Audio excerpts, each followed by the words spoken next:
News India 27 नव्या पिढीचं नवं माध्यम।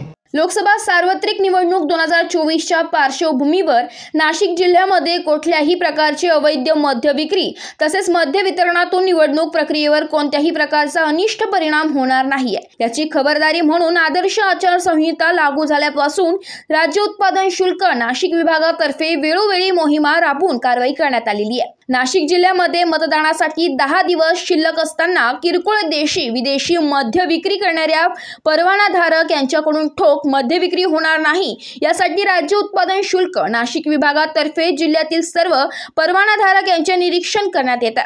ज्या परवानाधारकांनी ठोक मद्य विक्री केल्याचे निर्देशनास आलेले आहे अशा 3 किरकोळ देशी विदेशी मद्य विक्री करणाऱ्या परवानाधारकांना पुढील 15 दिवसांकरिता निलंबित करण्यात आले।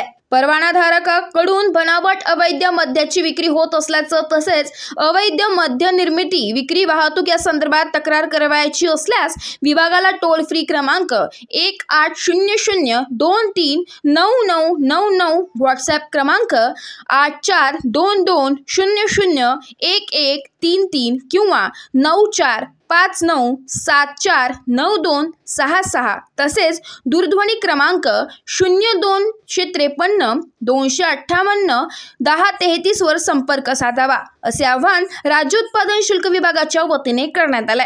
News India 27 Marathi Nashik.